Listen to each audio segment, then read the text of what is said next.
¿Ya se ve bien la presentación? Sí, ya se ve.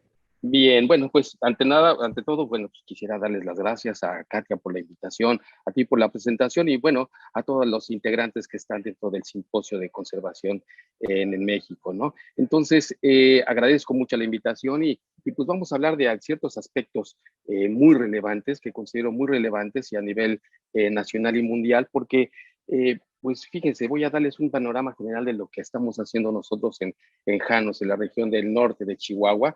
eh, Toda una serie de actividades que nos ha permitido precisamente iniciar una serie de proyectos en conjunto que hasta ahorita ya vienen funcionando bastante bien, pero lo que vemos con lo que hemos analizado durante las pláticas anteriores del doctor Elliot Zarza también y de la plática que tuvimos con las ballenas, pues hemos visto el enorme deterioro que hemos ocasionado de los últimos 50 años, ¿no? Entonces, precisamente, ¿cuáles son los retos que tenemos en la conservación, pero enfocados a los pastizales naturales, a los pastizales áridos del norte de México, ¿no? Estos se enfrentan un impacto tan grande en lo que se refiere a este tipo de situaciones, ¿no? Entonces, analizaremos algunas de las actividades que nosotros hemos estudiado por más de 30 años, pero que finalmente eh, forman parte de lo que ahora es y lo que conocemos como la Reserva de la Biosfera de Janos, ahí en el norte de Chihuahua. Pero quiero partir de algo, es esencial, ¿no? Como lo mencionó el doctor Zarza, pues vemos un enorme deterioro. Ese enorme deterioro, pues yo lo quiero poner aquí con estos que son los jinetes del apocalipsis en la conservación, ¿no? Entonces, finalmente, este deterioro va a ir acompañado de una cantidad de consecuencias y consecuencias muy graves a lo que se refiere el entorno natural, ¿no? Pero principalmente lo que hemos analizado nosotros después de muchos años, de varios estudios y con otras disciplinas, con sociología, con disciplinas que nos permiten que nos permiten más conocer cómo es que hemos tenido este impacto tan grande en un espacio de tiempo tan reducido, un espacio geológico tan puntual. Entonces, pues vemos que es un deterioro tremendamente grande, un deterioro, una pérdida de ecosistemas, pérdida de poblaciones silvestres y obviamente pérdida también de especies, ¿no? Entonces, el crecimiento desmedido de la población humana obviamente tiene un factor crucial e importante en todo eso. Y a partir de eso se viene una serie de actividades que son negativas hacia la recuperación de especies y que son también relevantes para la pérdida de estas también. Entonces, todas estas causas orillan a todas a las poblaciones naturales, a los ecosistemas, a establecerse cada vez de manera mucho más puntual, tienen pérdida de conexión, pérdida de conectividad, aumenta el aislamiento de todos estos ecosistemas. Entonces, pues vemos una pérdida al final de servicios ambientales, una pérdida de biodiversidad y que como consecuencia con ello son las pérdidas de las especies. Entonces, finalmente, bueno, ¿qué vemos en cuanto a los pastizales? Bueno, es un ambiente que abarca poco más del 40% a nivel mundial. Entonces, es un planeta realmente seco, ¿no? Los pastizales naturales, y si lo sumamos a las zonas áridas de todo el mundo, pues aumenta todavía más, ¿no? Pero sin embargo es uno de los biomas con una extensión mundial muy, muy, muy grande, ¿no? Entonces, si lo pueden ver aquí en esta imagen, que es bastante grotesca, pero sí nos da una idea de lo que es estos pastizales, ¿no? Los pastizales naturales en el mundo, en Europa, es enorme el terreno que ocupan, en Asia también, Australia no se diga, África también, y en la parte de Sudamérica, ¿no? En Norteamérica tenemos enormes pastizales naturales que abarcan del centro de todo Estados Unidos, en la parte sur de Canadá y obviamente en la parte de nuestro país, en México. Es el bioma con las extensiones más grandes en el mundo. Y en Norteamérica, por ejemplo, si lo vamos todavía en una cuestión de escala mucho más grande, entonces el 20% de su superficie la ocupan todo eso. Y sin embargo, cuando analizamos este tipo de situaciones y nos ponemos a ver realmente cuál es lo que realmente está protegido de pastizales naturales, de pastizales nativos, son muy pocos. Es muy poca la cobertura que tenemos protegida de esos pastizales, a no ser de lugares como el Parque de Azul de Serengeti en Tanzania, que se encuentra en esta parte, que es uno de los que conocemos más. ¿Por qué? Porque vemos una cantidad de fauna, de grandes mamíferos, grandes herbívoros en esta región, pero que es un puntito en todo lo que representa esto. Entonces, no tenemos protegidas estas áreas en los diferentes parques nacionales o parques estatales en todo el mundo, ¿no? Entonces, tenemos que eso representa un grave deterioro al ecosistema, pero sin embargo, sabemos que estos sitios, al ser planos o con una inclinación muy, muy baja, representan los sitios en donde son los semilleros de la producción de toda la gran cantidad de gramíneas y de granos que nosotros consumimos. Entonces, la cantidad el efecto que tenemos es muy grande. Estamos cambiando totalmente el uso de suelo de pastizales naturales a cuestiones agronómicas y cuestiones de agricultura y de ganadería que son relevantes ahora por la cantidad de personas que somos en esto. En los pastizales de Norteamérica, por ejemplo, es que el 25% está ocupado. Si se dan cuenta ustedes, estos representan algunos de los pastizales mixtos, de pastizales altos y de pastizales bajos. En Canadá ocupan alrededor del 12%, en México ocupa el 28%, solo en México, pero tienen la mayor producción la tienen estos ecosistemas en el mundo. Es uno de los ecosistemas más extendidos en el mundo. Fíjense, es el 43%, ¿no? En México, bueno, pues representa nada más el 28% y que se encuentra en el altiplano mexicano. Y además proveen, como les dije, numerosos servicios al ser humano, ¿no? Y contribuyen de manera fundamental a su bienestar y la misma calidad de vida, ¿no? Son de los ecosistemas más productivos. Entonces, nosotros pensaríamos que en las selvas, en los bosques de pino encino, pues vemos una cantidad enorme de vegetación, y cuando nos vamos a los pastizales, estas zonas áridas del norte de México, pensamos como ambientes que son completamente sin vida y son vacíos. Sin embargo, ahorita yo les voy a mencionar algunas de las características que tienen estos pastizales. Es un enorme beneficio de los estudios últimos que se han hecho. Aquí nada más puse algunos de los datos que la importancia que tienen la conservación de estos pastos nativos, ¿no? La captación de carbono no es tan alta como la que se representa en un bosque, en un bosque de pino, en una selva alta, en una selva mediana, pero sí tiene una captación de carbono muy importante, ¿no? Ustedes saben para qué sirve todo esto, ¿no? Para mitigar gases invernadero, etcétera, etcétera. La recarga de estos acuíferos es muy importante, dado que las lluvias no son de manera ya tan periódica como lo eran hace 30 años por los cambios que hemos ocasionado, pero sí representan una carga de los acuíferos muy importante para la gente que vive en estas regiones de la agricultura y la ganadería. La productividad para el ganado es enorme. Casi todo lo que tenemos de comida, de ganado, de vaca, de cabras, todo eso, obviamente va muy relacionado a estos sitios, a estos sitios que son tan productivos, pero que con el paso de los años los hemos deteriorado tanto, ¿no? Entonces representa una serie de beneficios si los conservamos, beneficios económicos y obviamente beneficios sociales que se reflejan en una mejor calidad de vida. Vean, aproximadamente el 28% del territorio mexicano está ocupado por pastizales. Somos un país seco, ¿no? Y que se va a volver más seco por las condiciones que se vienen dando por el cambio climático, ¿no? Cambio climático. Y fíjense, ya cuando nos detenemos un poco más para ver cuál es la representatividad de estos pastizales en las áreas naturales protegidas de México, es nada. Si se dan cuenta, es 1% que está ocupado y es lo que está protegido. Entonces, después de esto, nosotros, y de tantos años de estar estudiando, 33 años en el sitio, nos hemos dado cuenta que realmente habría que proteger estos sitios, estos pastizales naturales, porque representan una fuente de ingresos para el país, representa una fuente de biodiversidad para el conjunto para el país, ¿no? Las características son muy puntuales, ¿no? Voy a decir solo algunas, ¿no? Características del pastizal que representan, ¿no? De cuestiones de topografía, de geología, de fauna, de flora, porque están asociados y están adaptados desde hace más de 10,000 años a estas condiciones, y en especial en lo que representa el desierto chihuahuense. Biológicamente es considerado como una de las áreas prioritarias para conservación, y hasta hace poco, con los estudios que hemos realizado durante 30 años y otros colegas en regiones semejantes a esta, es de las regiones áridas biológicamente más diversas de Norteamérica.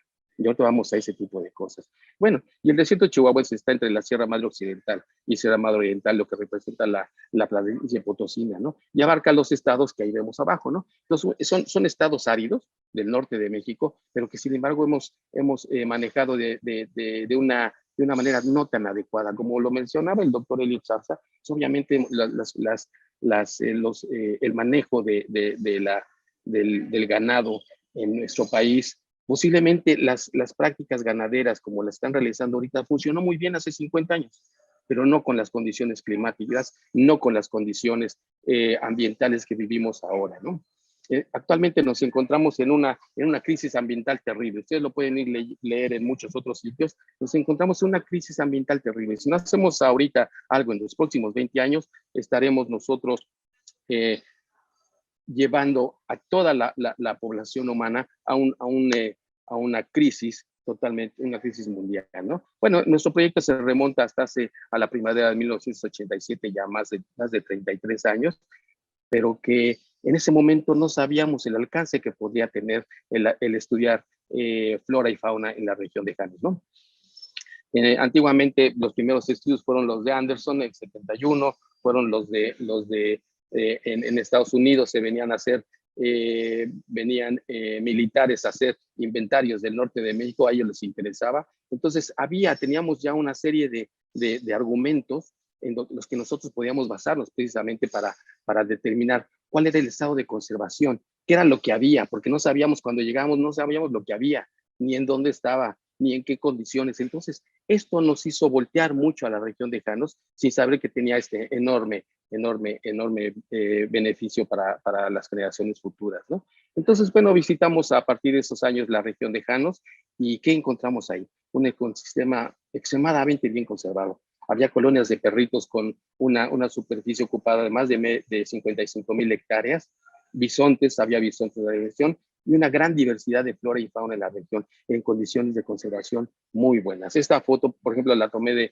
de uno de los museos aéreos que hacemos. Entonces, está en la frontera. No se ve ahí, pero en el norte, así en la parte de arriba, se vería el hilo que separa a Estados Unidos y México. Esta es la foto, la tomé hace 20 años, todavía cuando no existía el muro fronterizo, ¿no? Entonces, esta manada pastaba libremente por el norte, el sur de Estados Unidos y el norte de México, ¿no?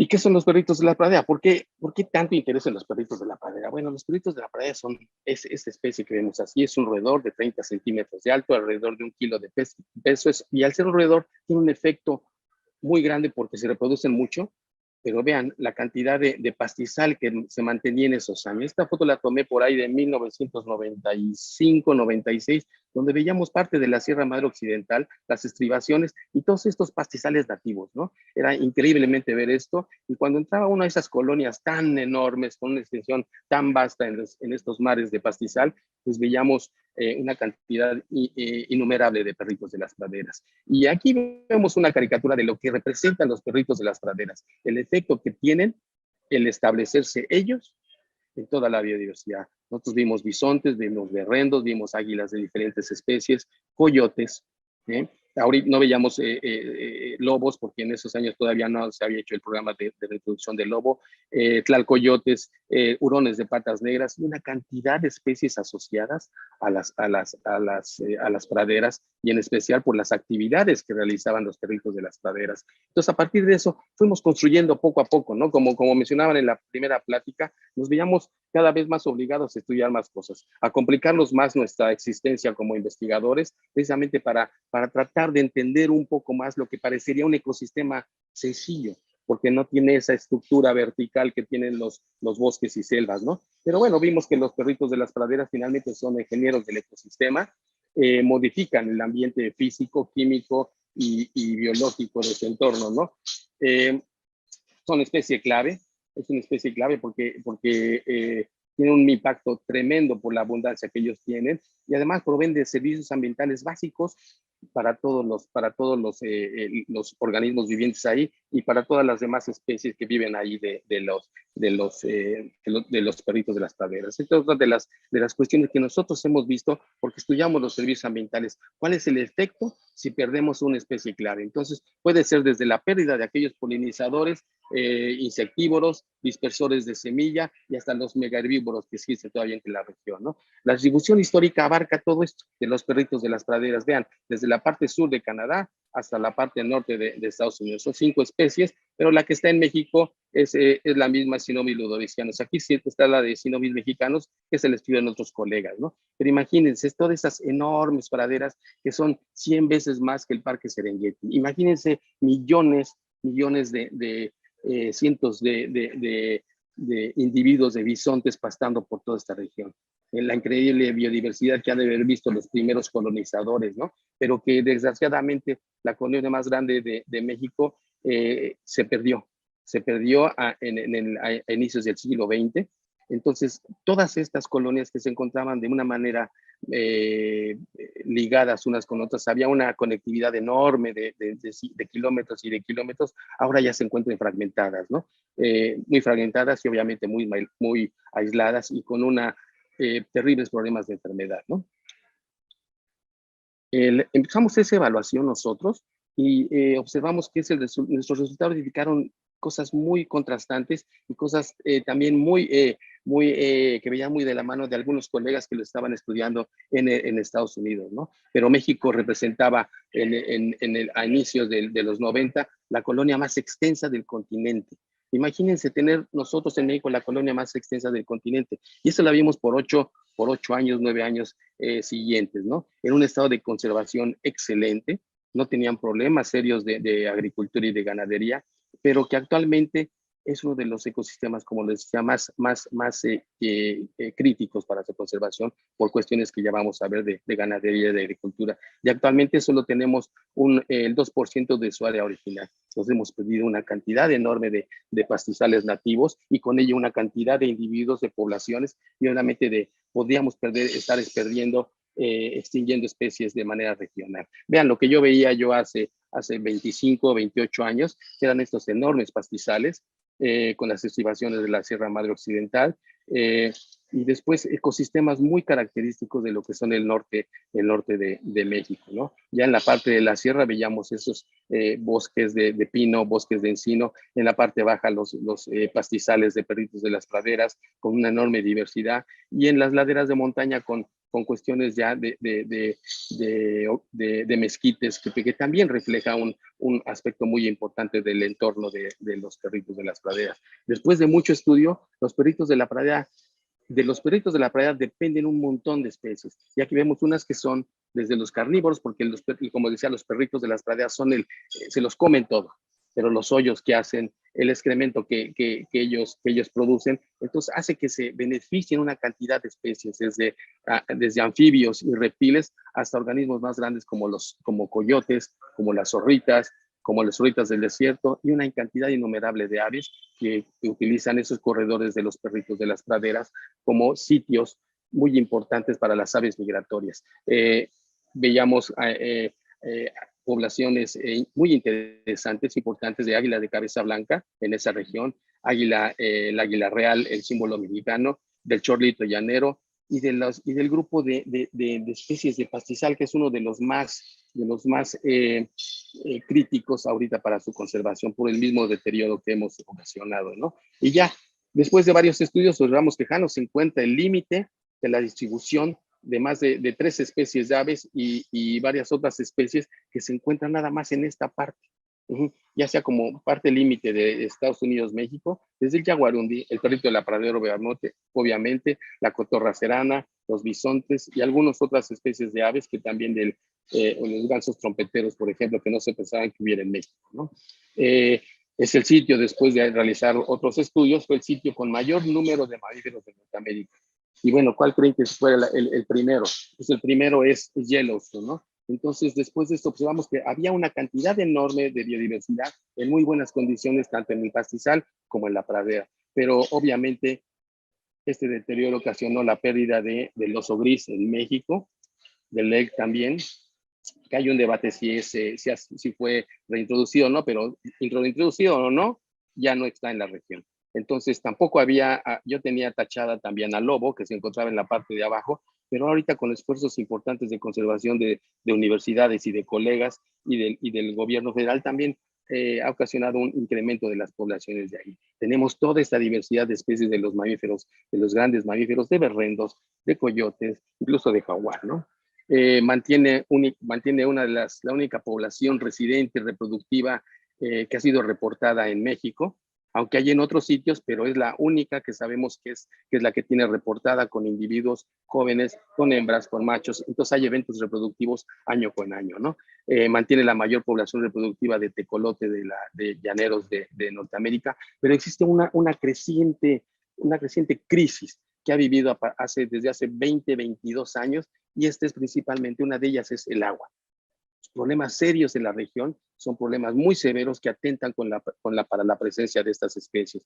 El pastizal, el mezquite, el mezquite va avanzando de manera creciente en la región por el impacto que hemos tenido. La agricultura extensiva se ha incrementado a pasos agigantados. El problema del agua, ya vemos, tenemos problemas de agua en la región, serios, muy serios problemas de agua en la región, incluso para que los locales de la gente del ejido pueda sobrevivir en estos sitios, ¿no? Y obviamente con un decremento de la fauna y de la flora. Y lo que vemos actualmente, o lo que vemos por muchos años en la década de los 2000 a 2010, era esto. Eran cárcavas enormes, vean, no sabíamos dónde era el camino, no sabíamos dónde era el pastizal, porque se había perdido esa conexión. Lo que estamos haciendo ahorita es perder conexiones muy importantes que atentan con la presencia de muchas otras especies y obviamente con la capacidad de poder regenerarse, ¿no?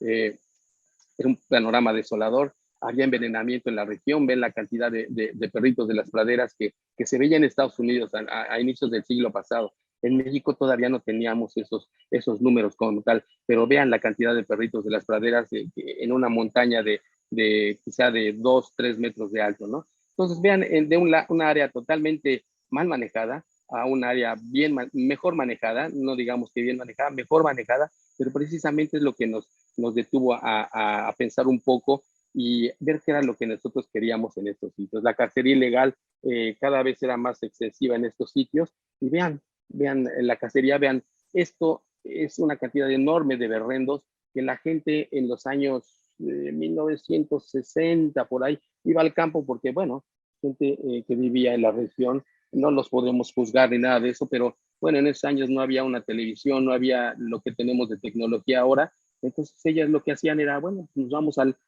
al monte, en este caso a la pradera, y pues vemos qué hacemos. Y era lo que hacían era esto, ¿no? Mataban a cantidades muy importantes de lo que ahora queremos recuperar, poblaciones enormes de berrendos, y eso lo hacían en una sola tarde. En una sola tarde. Vean el efecto que puede tener la caza ilegal y cuestiones cuestiones ilegales que se han realizado en la región, ¿no? La agricultura extensiva, vean lo que veíamos a inicios de la década de los 2000, y poco a poco se fue incrementando, y con ello, vean, en este triangulito son pivotes centrales para la agricultura. Entonces, vean, en este triangulito donde a veces estos pivotes centrales tienen hasta 1 kilómetro de largo, vean aquí pequeños agujeritos que son colonias de perritos totalmente aisladas. ¿Qué va a pasar con esas colonias de perritos? Ahora sabemos que se perdieron. Vean esa conversión enorme. ¿Por qué creen que estamos en esta crisis ambiental tan grande? Precisamente por estos malos manejos, ¿no? En abril del 2016 y ahora, véanlo, en abril del 2022, ¿no? Terrenos increíblemente grandes totalmente cambiados, el cambio de uso del suelo por cuestiones agrícolas. El agua, el problema fundamental. Hay un aumento creciente de la población humana y obviamente también es creciente el querer tener agua para poder sobrevivir. Entonces vean estos pivotes centrales que se mantienen día y noche sacando agua de esa agua fósil que existe en la región. Vean, son sitios planos, excelentes para el riego, pero ese era la problemática que veíamos. ¿De qué manera podemos ver que las cuestiones económicas, que las cuestiones de producción, cómo pueden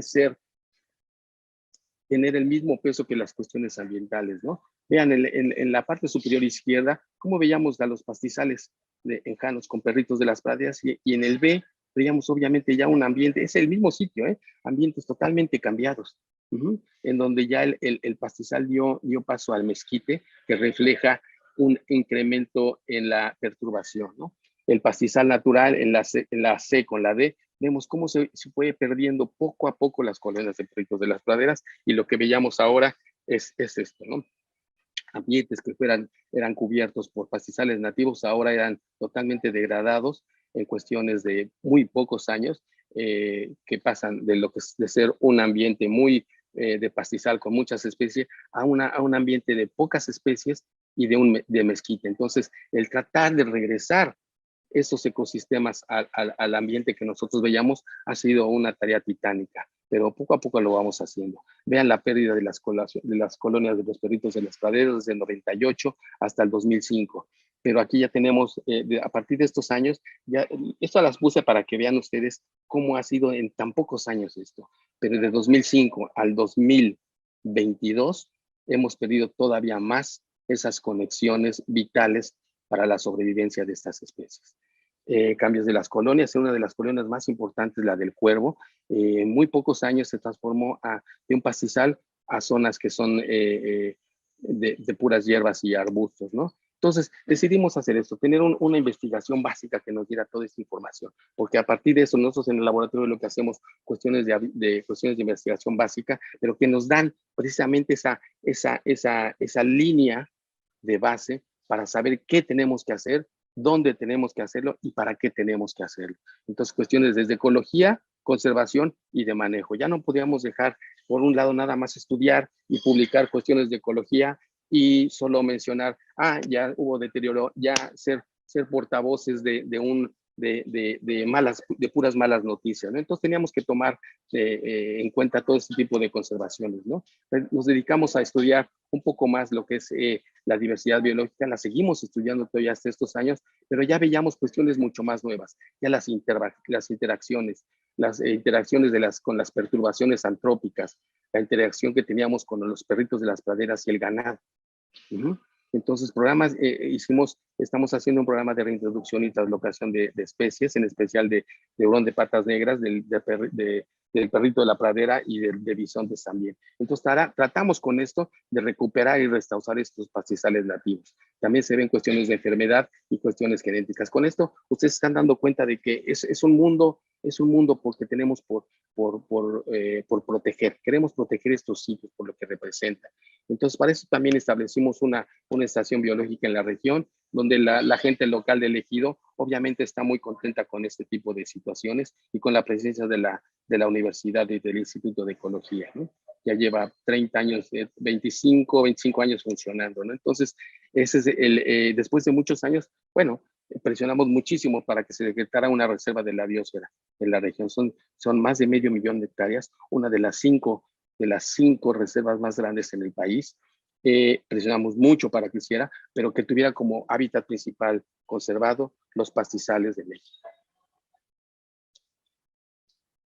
Nuestros estudios sobre biodiversidad, bueno, están 360 especies de vertebrados, ahorita un poquito más, de las que vemos todas esas. El grupo más representado es el de las aves, seguido del de mamíferos, 79 especies. Bueno, pongo mamíferos porque mi perfil es más de mastozólogo, ¿no? 41 especies de reptiles, 3 especies de anfibios, y año con año hemos venido incluyendo nuevas especies en la región, ¿no? Vamos a irnos un poco más. Los perritos de la pradera como una especie clave, ¿no? Entonces, todavía seguimos pensando esto que es una especie clave, que su deterioro y su pérdida como población y como especie tiene repercusiones muy importantes en todo esto, ¿no? La pérdida de muchísimas especies, tanto de flora como de fauna. Entonces, esto es lo que tratamos de hacer, conservar esa especie clave. Hay otras especies clave, hay otras especies focales de las que estamos también obteniendo mucha información, pero queremos en este momento que el perrito de la pradera es el que nos da más información en cuestiones a nivel más regionales. Fíjense, una sola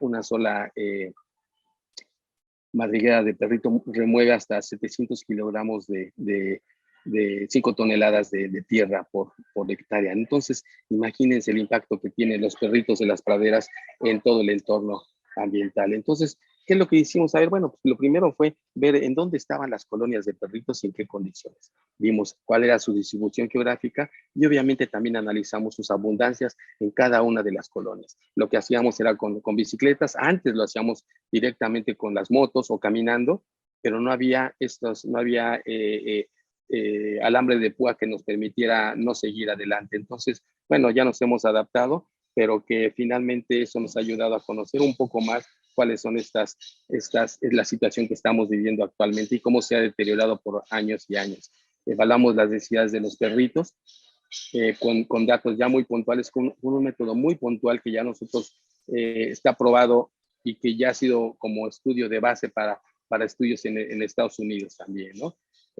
Hacemos este monitoreo, pero ahora lo que queríamos es verlo cómo estaba de manera más gráfica y eso es lo que nos ha permitido detectar cuáles son las especies más aisladas, menos aisladas, más fragmentadas, de menor tamaño. Entonces, eso ya nos estaba dando datos muy importantes, ¿no? Pero ¿qué pasaba con la biodiversidad? Bueno, sabemos que el hurón de patas negras desapareció de la región hace en temporadas, en tiempos geológicos muy recientes, pero nosotros nos dimos a la tarea de hacer la colonia más importante de perritos de las praderas, dimos la tarea de reintroducirlo en el 2001, ¿no? Con mucho éxito porque teníamos una población fluctuante entre 18 y 24 individuos en la región. Pero por cuestiones de ilegales, no quiero mencionarles cuáles, pero ustedes ya saben cuáles son en el norte de México, que se dio de manera muy fuerte por ahí de los años 2010, 12, 13, 14, detuvimos ese estudio, ¿no? Entonces perdimos toda la información y perdimos esa parte de la reducción del hurón de patas negras. Ahí estamos liberándonos, el doctor Gerardo Ceballos y su servidor, y nuestro estudio de biodiversidad, analizando con metodologías muy particulares, y ahora lo estamos haciendo con metodologías mucho más, utilizando más tecnología de punta, ¿no? La comunidad de alrededores esa se sigue utilizando. La única forma de agarrarlos es agarrarlos con trampas Sherman, ¿no? Pero ahorita ya entran otros grupos. Ya hubo herpetólogos, ornitólogos, mastozólogos, botánicos y muchos veterinarios nos han ayudado muchísimo en ese tipo de cosas. Ingenieros ambientales, ingenieros que se dedican a cuestiones de conservación, ¿no? Entonces, ha sido de gran ayuda todas estas alianzas que hemos tenido. Y vimos que la diversidad de especies todavía estaba ahí, en menor abundancia, pero seguían estando ahí. Se negaban a desaparecer de estos pastizales. El programa de reintroducción de especies, como les decía, es con bisonte, con el berrendo, que todavía no lo hacemos, pero estamos todavía en pláticas para poder reintroducir la misma especie de la subespecie en la región de Janos. Entonces, para eso tenemos que armar todo un protocolo de estudio que nos permitiera eso, ¿no? Entonces, pues bueno, hicimos los proyectos de translocación donde sabemos ya realmente qué tenemos que hacer para evitar la pérdida aumentar la conectividad entre cada una de estas colonias. Vean, los pivotes centrales ahí están presentes, pero bueno, ya tenemos muchas formas. Servicios ambientales, vemos cuestiones de infiltración de agua, de calidad de suelos, de calidad de vegetación. Entonces vemos esto. Otra vez regreso a esta misma imagen que nos permite todavía complicarnos más esta situación en la conservación. Todavía esto es bastante sencillo, pero cuando lo vemos de una manera mucho más puntual, es muy complejo en términos generales. Este estudio que hizo una alumna para hacer su maestría, vio los beneficios que tenían el mantener perritos con pastizales, a pastizales y a matorrales, ¿no? Entonces perdíamos, no voy a entrar en detalles, pero perdíamos una cantidad de la infiltración del agua, se permeaba, ya no se infiltraba, la compactación del suelo era muy alta cuando no había perritos, la biomasa se incrementaba más en las áreas donde había perritos de las praderas, la infiltración ahí la vemos, entonces vemos un cambio realmente grande cuando quitamos a los perritos de estos sitios de pastizales o cuando desaparecen sus poblaciones. Entonces, vemos que otro elemento muy importante en el que los perritos son realmente una especie clave. El forraje en las áreas de pastizales con perritos es mucho más alto que ya sea en el puro pastizal o en áreas de mezquite, ¿no? Entonces, vimos en toda la región y analizamos, ¿no? ¿Cuál es el problema más grande? Bueno, pues uno de ellos es la ganadería. ¿Y por qué no estudiamos al ganado? Esa fue una de las cuestiones, ¿no? Entonces, a uno de los alumnos, a Rodrigo Sierra, le interesó demasiado este proyecto y él estudió el efecto que tenía el ganado en las colonias de perritos. Y si se dan cuenta, esta vaca es ganado muy particular. A esta vaca, ¿qué es lo que se le puso? En el estudio anterior veíamos que Elliot y lo que hacemos también aquí en Calakmul, les poníamos collares satelitales. Y bueno, ¿y por qué no se los ponemos a las vacas? Y nos dieron resultados sumamente interesantes, muy importantes y reveladores en qué estaban, dónde estaban moviendo y qué estaban haciendo estos sacos de ganado, ¿no? Y vimos que precisamente, ¿no? Fue sorprendente porque nos dimos cuenta, después de que analizar dónde estaban las colonias de perritos, que el ganado pastaba en esos sitios, forrajeaba en esos sitios. Entonces, pues tenemos que meter en esta ecuación de conservación al ganado. Entonces, fueron datos muy, muy relevantes y con esto este alumno se graduó. Complicó todavía más las cosas en cuestiones de conservación, pero vio un punto muy importante. En cuestiones de conservación, ustedes que están empezando, muchos de ustedes que son alumnos de licenciatura o de maestría, incluso de doctorado, tienen que ser muy, muy creativos en solucionar cosas y que aparecer dice uno, pues bueno, ¿cómo le voy a poner al ganado collares satelitales que me cuestan más de 50,000 pesos? Bueno, pues eso dio información realmente vital para la conservación de estos ecosistemas. Sabemos, como lo mencionaron en las prácticas anteriores, las prácticas ganaderas, como les decía al inicio de la práctica, posiblemente funcionaron muy bien hace 50 años, pero con esas prácticas ganaderas ya ahorita ya no son nada factibles para cuestiones de conservación, de sustentabilidad y de manejo, ¿no? Entonces, tendríamos que hacer esto, pero nos dimos cuenta que hay una relación mutualista entre los perritos de las praderas con el ganado. Las colonias de perritos que cada vez se venían cada vez más deterioradas y el promedio de las áreas, aunque se veían más colonias, eso no quiere decir que se extendieran las colonias grandes, ¿no? Al contrario, se estaban fragmentando más esas colonias enormes de perritos de las praderas en colonias mucho más pequeñas y cada vez más aisladas. Es lo que veíamos. Vean, en amarillo son un análisis que hicimos en el 2005, pero los azules eran cómo eran las colonias de perritos. Y entonces, todos nuestros estudios de biodiversidad, ahí veían de la herpetofauna, de aves, de pequeños mamíferos y otros mamíferos, los hacíamos dentro de las colonias.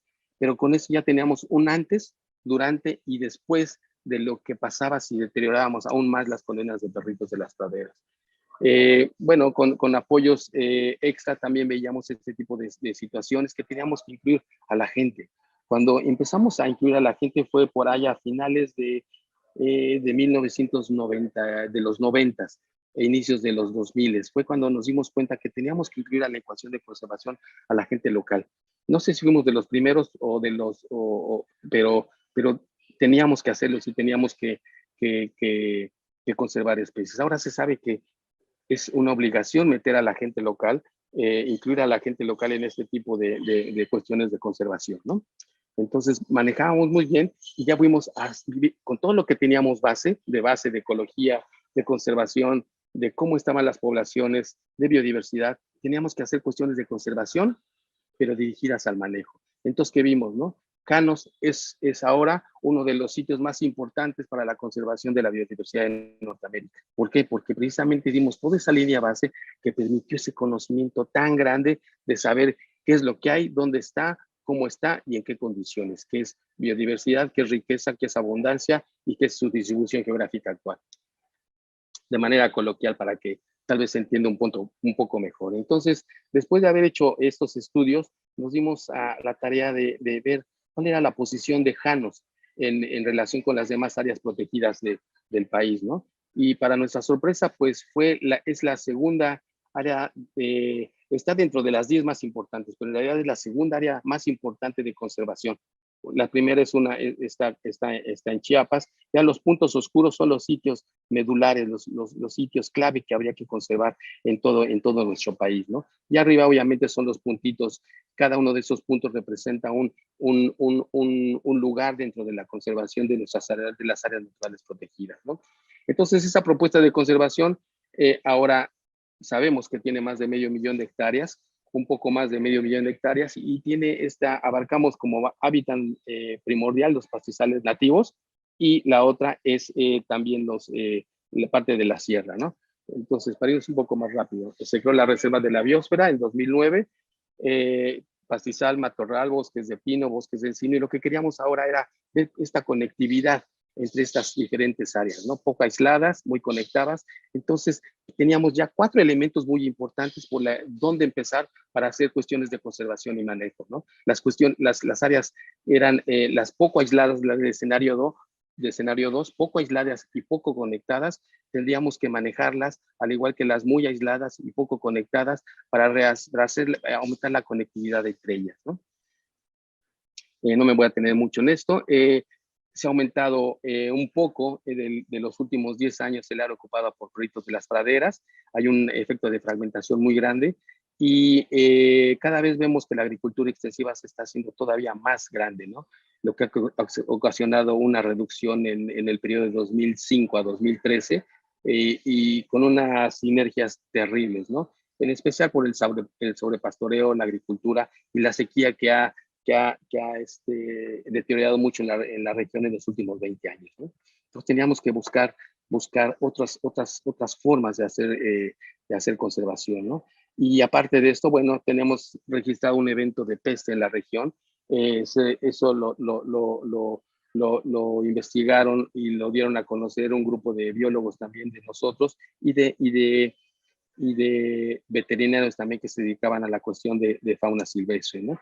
Entonces, esos son los diferentes escenarios. Ya no veíamos esa continuidad, ya veíamos escenarios muy terribles, áreas conectadas, no conectadas, muy aisladas y de tamaño pequeño. Entonces, buscábamos guiar todos estos 3 escenarios, el 1, el 3 y el 4, a escenarios que el 2, que son escenarios con una mayor conectividad y que se encontraran poco aislados. Entonces, a partir de eso vimos el proyecto de translocación.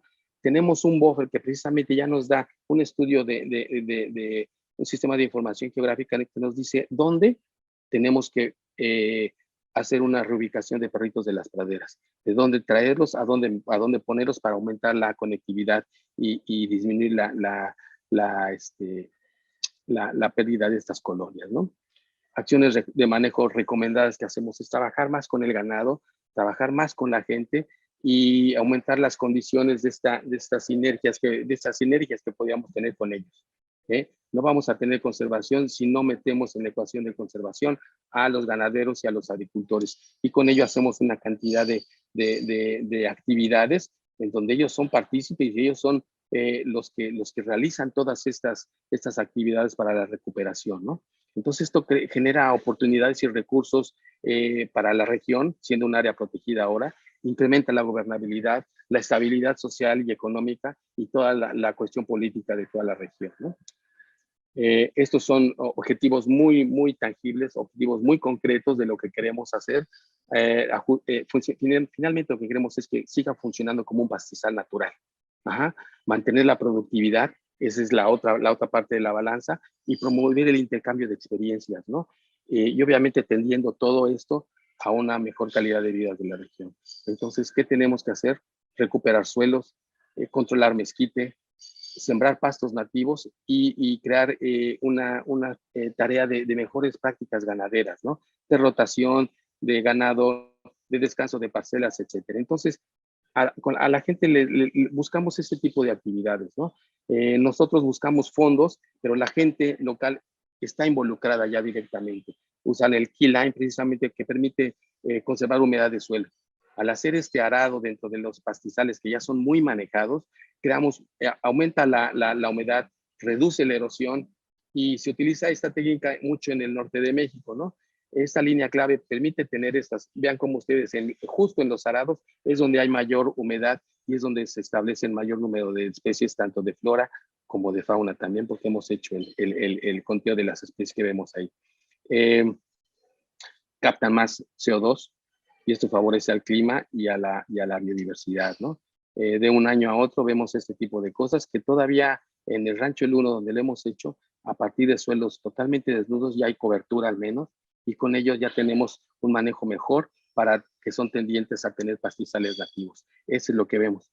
Vemos de un sitio muy impactado, para el primero y segundo año después de haber hecho todo esto, ya tenemos pastos nativos de Navajita de muy buena calidad. Hacemos restauración de hábitat, quitando mecánicamente a los mezquites.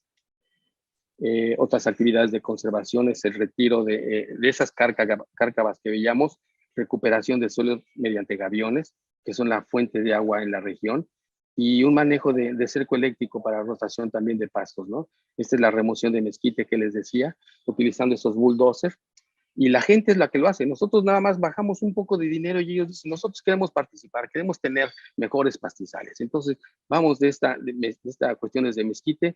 El segundo año vemos las que estoy señalando, y en el tercer año ya vemos un poco más de hierbas y mucho más pastizales, más pastos, más especies de pastos nativos. Buscamos las fuentes de agua. Ellos son los que hacen todo esto. Ya les digo, nosotros les conseguíamos un poco de fondos, un poco de material, y ellos son los que lo hacían, ¿no? Entonces la mano de obra eran ellos, ¿no? Entonces es un gane y gane para todos lados, ¿no? Hicimos siembra de pastos nativos, con lo que vemos esto, ¿no? Trabajar directamente con agricultores, directamente con ganaderos, precisamente porque a ellos les interesa tener pasto para su ganado. Entonces, los ayudamos en tecnificar este tipo de situaciones, ¿no? Entonces, tenemos acuerdos, trabajamos muy estrechos de la mano, hacemos talleres todos los años, precisamente para dar a conocer los buenos resultados, aquellos terrenos que son muy frágiles y que ahora ya se han recuperado de manera importante, ¿no? Estamos en el estudio de la peste bubónica, junto con veterinarios. Obviamente tratamos de ver la recuperación de estas colonias de perritos. Estos son los talleres que hacemos año con año. A finales del mes que entra tenemos ya una agenda muy apretada en cuestiones de hacer estos talleres, de acercarnos con la gente, que ellos vean realmente los casos de éxito que ha habido en la región y la manera en que tienen un mejor ganado y la manera en que tienen biodiversidad, en que ven coyotes, en que ven zorras. Muchos de ellos no les gusta el coyote, pero ya lo están aceptando poco a poco al estar viviendo en un área protegida, ¿no? Esas mejores prácticas ganaderas son directamente en beneficio de la biodiversidad, ¿no? Entonces, queremos ver estos pastizales otra vez funcionales. Queremos ver estos pastizales que sean la fuente de vida para todos los demás organismos dentro de la misma cadena trófica. Entonces, tenemos que hacer mucho. Por eso les digo, tenemos que ser muy creativos y entrar a este tipo de situaciones, meter la mano, o sea, no criticar nada más que no se hizo esto. Bueno, ¿qué propones tú para ser un mejor ser humano y dejar dejar tu huella en el mundo, ¿no? O en tu país, o en tu colonia, en tu familia? Entonces, tenemos esta serie de parte del megaproyecto, pero lo que quisiera yo puntualizar es este enfoque multidisciplinario que tenemos nosotros, ¿no? Trabajamos con productores, con ganaderos, con agricultores, el sector educativo, trabajamos con gente que está trabajando con niños también, cuestiones de educación ambiental. Obviamente todo esto es biología de la conservación, es lo que ahorita ya llamamos biología de la conservación. Eso nos permite entender el uso del espacio en un esquema tridimensional utilizando los rasgos ecológicos de las diferentes especies. Que lo que es todo esto en conjunto. Buscar la mejor forma de hacer conservación con un beneficio tanto de las condiciones de los productores locales como para la gente que vive en la región. Otros proyectos de investigación que tenemos y que obviamente están abiertas las puertas dentro del Instituto de Ecología para entrar a estas cuestiones locales, porque muchas veces volteamos a cuestiones de hábitat. Es que me gusta mucho el jaguar, es que me gusta mucho el puma, pero hay otros lugares que son muy bonitos y el país es increíblemente bello en estas cuestiones, es tremendamente diverso por la topografía que tenemos y hay infinidad de cosas que hacer, incluso para cuestiones tan puntuales como las que llevamos a cabo y que sus proyectos de licenciatura, maestría, doctorado entren a estos programas también, puede ser a cualquier otro, ¿no? Que hay muchos investigadores que están realizando esto, pero tienen que ponerse ahora sí que el traje de trabajador, el overall de trabajador y hacer cosas si en verdad están casados con la idea de conservar especies, ¿no? Proyectos externos que también involucra gente de otras disciplinas que nos ayuda muchísimo con su punto de vista muy particular de veterinarios, de ingenieros agrónomos, de ingenieros de ambiente, entonces que nos ayudan a ver desde otro punto de vista, no nada más el de los biólogos, el de los ecólogos, ¿no? Buscamos restaurar esto, todos tenemos la misma visión, pero podemos hacerlo de manera diferente. ¿sí? Queremos recuperar estos ecosistemas, queremos ver especies y evitar lo que tenemos en la parte de arriba. Y si no evitarlo, minimizarlo lo mínimo para hacerlo mucho más funcional para las cuestiones ambientales.